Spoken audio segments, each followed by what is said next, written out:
Hi students studying Rear Window. Today's video is going to cover an introduction to Rear Window, context, themes, and essay topics. Throughout this video, I'm going to be linking cards above and down in the description box for you relevant blog posts that I believe you might be interested in. These blog posts will go into each of the things we discussed today in even more detail, so don't be afraid to check them out because I think that will really add value to your studies. Let's get started. After breaking his legs at a racing accident, our protagonist LB Jeffries begins to spy on his neighbours, one of whom he suspects of having committed a murder. Despite some initial misgivings, his insurance nurse Stella and lover Lisa also come to share his suspicions and participate in his spying. Context and themes. If you're wanting to do well when studying this film, it is crucial to understand its historical context in order to fully appreciate its themes.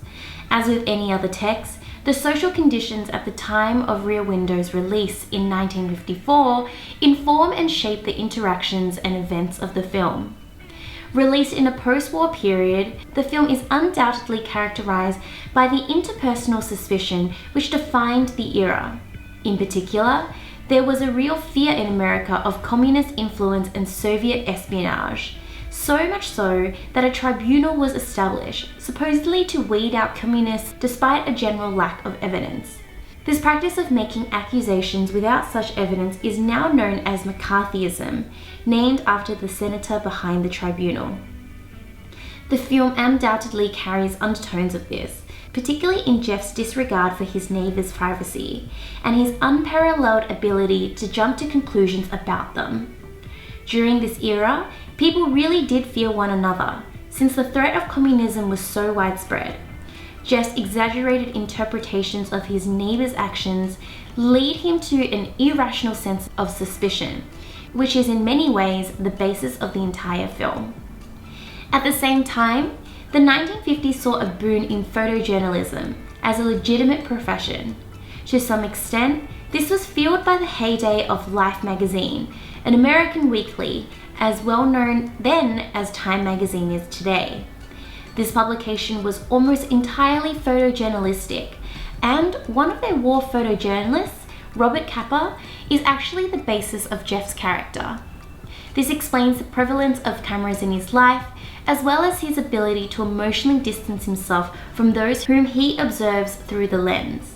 The lens, along with cameras and binoculars, function as a symbol for the theme of voyeurism. Since this film was originally released in the 1950s, it's important to bear in mind the different interpretations different viewers may have. A viewer such as yourself may resonate with more modern views on feminism, as opposed to viewers in the 1950s. The way you perceive ideas like privacy and voyeurism will be affected by the context in which you've grown up in. Therefore, understanding of context, themes, and different interpretations cannot be stressed enough. And this leads me to my final point. You might not know it, but the way that many essay topics are written require you to understand more than just themes and characters. Take this essay topic for example. In the society present in Rear Window, Jeff has more power and agency than Lisa, in spite of his injury. Do you agree?